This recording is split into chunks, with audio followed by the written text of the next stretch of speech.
Welcome to another episode of Roads and Places. On this episode, students go back home all dressed in red, and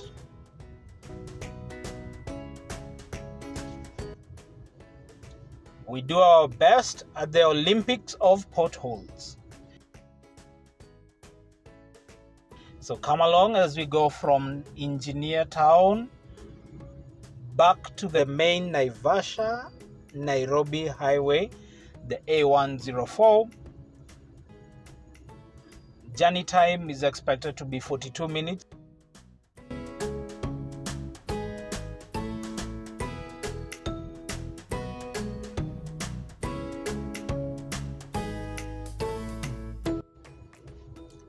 So it's always wet in Nyandarua County, and no difference today. Engineer is quite gloomy in terms of weather. It's been raining for a while and now it's muddy, and we got the last bits of the rain now as we get out of Engineer Town.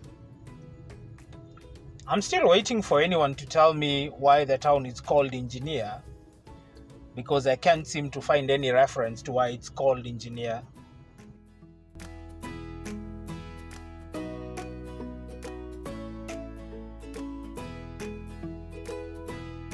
Promise you the first half of this will be quite smooth, and the second half will be anything but smooth.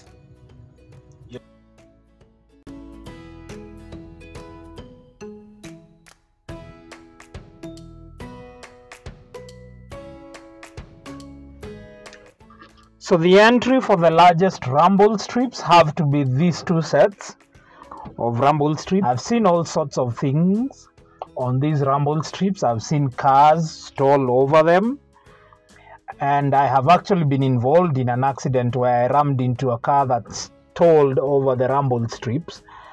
I don't know who designed them. They are ridiculous. They are huge. You can go over them with any sort of speed. I know that's the point, but they are the biggest rumble strips you'll ever see. You have to drive over them to experience them.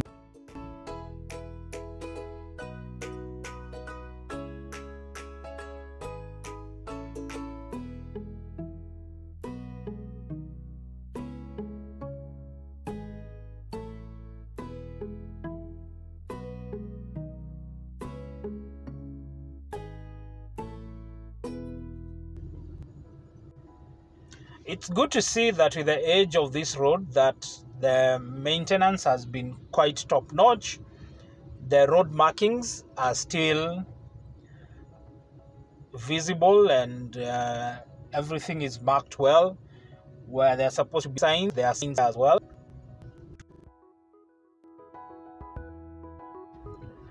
This is Njabini Town. Although I do not understand how in Kikuyu becomes Jafine, but it is Njabini Town, sort of the halfway point between Engineer and the main road. So from Njabini we get into the pothole Olympics, and the first pothole right here sets the stage for the potholes that we will experience between here and the highway. I don't know why they don't maintain this road. This road was so nice when it was built initially, and as you saw, the first half of it is quite well done, and it has stayed on just as good. So I don't know why the second half of the road has been so bad. But you'll be saying this, we'll swing right, left, and we will still not be able to avoid all the potholes.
Here we see a concerned citizen, in quotes, who's decided to do the road.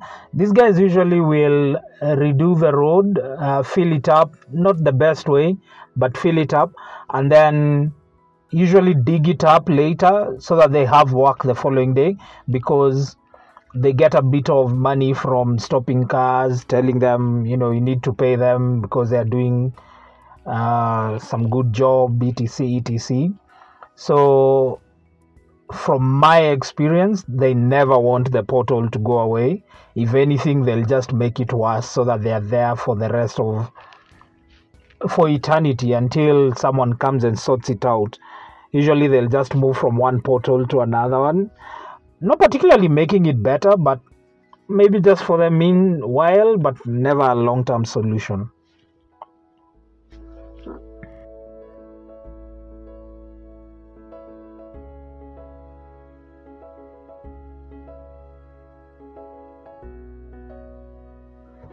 I can't imagine the number of near misses and accidents these potholes must have caused, because no one stays on their lane. You always have to encroach on the other side's lane to avoid a pothole, and even when you do, you still get to hit a pothole. I can't imagine the amount of vehicle maintenance that you have to incur if you drive on this road every day, because the potholes don't get any better.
This roadblock here is a permanent fixture. You'll never miss it here. So seems whatever the government is trying to sort out, they've never been able to sort out, and it's a continuous problem. I think it's making money for someone somewhere, so no need to close it, eh?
I don't know how I feel about the road.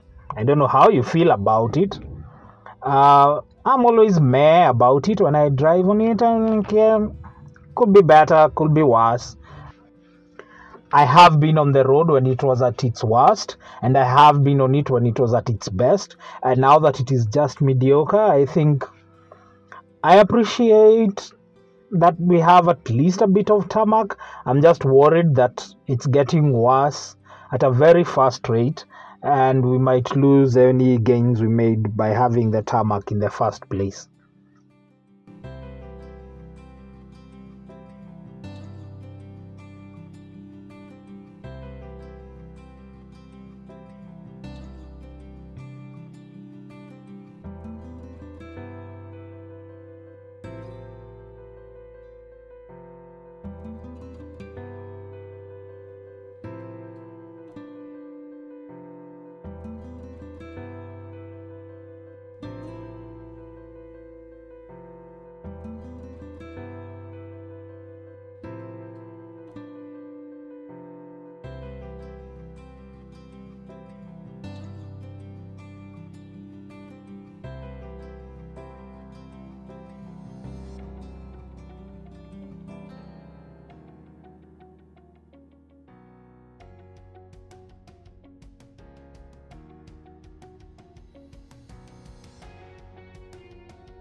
So at this junction, if you took a left, you will be going over the Badea Hills and into Thika town. If you take a right here, it will take you back to the Naivasha Nairobi highway, as we are about to. So it takes you over the highway, and then you will be joining the highway from the right side as you face Nairobi. There is a spot where you could stop just after you go over the highway, and it's a safe place. So if you have the time, you could stop over here and take a few photos. Really nice. So that's the road. Engineered to flyover. This place is called Flyover. So that's it. If you've got any ideas, any comments, please put them down in the comment box down below and share the content. We really appreciate that you come back every time and you go through watching the videos very much, and we'll see you on the next episode. Wherever the road takes you, may it be full of joy.